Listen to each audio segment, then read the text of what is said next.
say that you're a snacker in particular? No, I wouldn't say I'm a snacker. Do you want to have a look at this? I'm probably going to regret those words now. James's food diary showed the odd snack or biscuit, but nothing that would explain his weight gain. But during the surveillance, P.I. Duncan spotted something interesting when James went to the football. James has struggled with his weight since he was a child. Even though he thinks he has a good diet, he's worried about his health. I guess I do worry a little bit about the future. I mean, I'm 40 now, so I'm not really at an age where I should be thinking about death or anything like that, but it does tend to play in the back of your mind a little bit. Bloody hell, I could drop down and die of a heart attack one day. According to James's food diary, he's eating an average of 2,000 calories a day. This is the perfect amount for a man trying to slim down. So why is it the weight's not coming off? Should we talk about you? James's healthy home-cooked meals are the last place you'd expect to find secret calories. But when they're piled high like this, they become a serious issue. Oh, God, yeah. James's plate comes in at over 1,800 calories. It's a double portion of food, and he eats every single mouthful. That's one cleared plate. Belinda obviously cooks a mean roast. Daughter Sarah's also in on the action. She's eaten 10 roast potatoes, which come to 1,260 calories. Oh, God.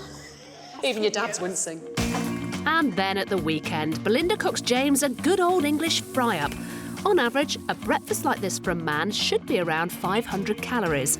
This plate clocks in at over 900. James's secret eating vice is finishing every last mouthful of his huge portions.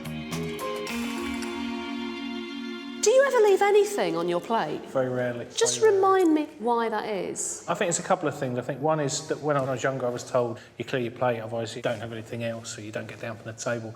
And I think partly it's a gratitude thing, because Belinda spent hours in the kitchen cooking it. I'd feel really bad if I sort of only ate half of it. So manners. Yeah. So what you're saying is, I'm compelled to do it, otherwise it's rude. Yeah. James is a typical plate scraper. To finish your plate is no bad thing, so long as the portions are the correct size to start with. To find out how much we should dish out, we asked dietitian Lynn Garton. If you look at my Lego pieces, which are representing the vegetables, around about half your plate should be made up of those types of foods. If we look at our starchy foods, it could be the equivalent of 1 tennis ball, or if you need a bit more of these foods, the equivalent of 2. That should represent a quarter of your meal, and then the other quarter should be your protein food, so your meat or your fish. And that should represent the equivalent of a deck of playing cards. So half your plate, vegetables, quarter of your plate, meat, and quarter of your plate, your starchy foods. Would you say that you're a snacker in particular? No, I wouldn't say I'm a snacker. Do you want to have a look at this? I'm probably going to regret those words now. James's food diary showed the odd snack or biscuit, but nothing that would explain his weight gain. But during the surveillance, P.I. Duncan spotted something interesting when James went to the football. Just before the kick-off, he went and bought a cup of tea, and he bought a Twix bar as well, which I then watched him eat from about a foot away from him. And then one of his fellow supporters was offering around toffees, and 3 times he took a toffee and ate it, even though his friend said to him, "You shouldn't be doing this, should you?" Back in the house, during the surveillance period, our cameras recorded James regularly reaching for extras like crisps, peanuts, and other snack-type treats. Hello?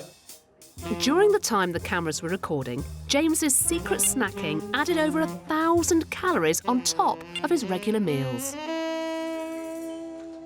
But all those handfuls here and there are clearly exceeding your calories every day. OK, so it is going to be an issue for you.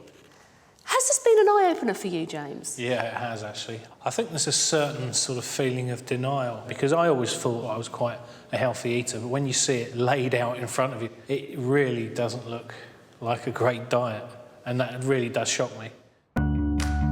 James's food diary said he was eating around 1,970 calories a day, but the filming showed he was actually eating nearly 4,000. To turn the tide of his overeating, he's embarked on a 10-week diet plan. He'll stop supersizing his portions and swap crisps and chocolate for fruit. Today for me was a real education. I didn't consider myself to be a grazer, and I've been found out.